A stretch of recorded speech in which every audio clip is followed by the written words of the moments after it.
এখন বাজে রাত্রি ৯টা। আমি চললাম রান্নাঘরে, কিছু রান্নাবান্না আমার বাকি আছে সেটাই করতে।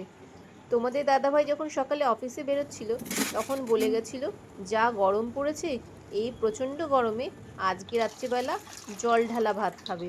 কিন্তু সন্ধ্যাবেলা দেখলাম এত সুন্দর ওয়েদার, ঠান্ডা ঠান্ডা হাওয়া দিচ্ছে, বৃষ্টিও এসে গেছিলো।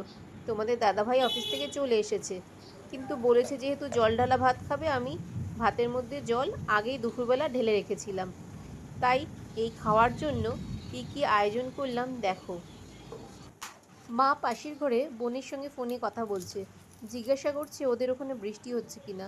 বলল হ্যাঁ, বেলঘুরিয়াতেও বৃষ্টি হচ্ছে, আর আমাদের ব্যারাকপুরেও বৃষ্টি হচ্ছে। পুরো ওয়েদারটা ঠান্ডা হয়ে গেছে।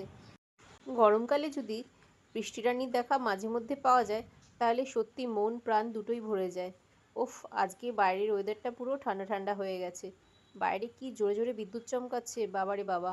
এক্ষুনি মনে হচ্ছে কারেন্টটা অফ হয়ে যাবে। এই বৃষ্টি হলেই কারেন্ট অফ হয়ে যায়। তোমাদের ওখানে বৃষ্টি হলে কি কারেন্ট অফ হয়? অবশ্যই জানিও কিন্তু। দেখো, এই তোমাদের সঙ্গে গল্প করতে করতে আমার এখানে মুসুর ডালের পেঁয়াজি ভাজাও হয়ে গেছে। দেখো, গরম গরম তুলে ফেলছি। এরপরে তেলের মধ্যে একটু সামান্য পরিমাণে জিরে, শুকনো লঙ্কা ফোড়ন দিয়ে দিলাম। আবার পেঁয়াজটা কুচিয়ে রেখেছিলাম, সেটাও একটু ভাজা ভাজা করে নিলাম। আলু সিদ্ধটা মাখবো, আলুর চোখা বানাবো। কারণ আলুর চোখা আর বড়া ভাজা দুটো দিয়ে জল ঢালা ভাত খেতে অসাধারণ লাগে। তোমাদের কি এরকম খাবার খেতে ভালো লাগে? আমার এখানে খাবারটা বানানো রেডি হয়ে গেছে। তোমার দাদাভাইয়ের জন্য খাবার বেড়ে ফেলি। জল ঢালা ভাত, সঙ্গে পেঁয়াজি আর আলুর চোখা, আর লেবু, পেঁয়াজ, লঙ্কা, আর সঙ্গে থাকবে একটু কাঁচা তেল। এগুলো না হলে কি ভালো লাগে? তোমাদের কার কার এরকম খাবার পছন্দ? অবশ্যই কমেন্ট করে জানিও।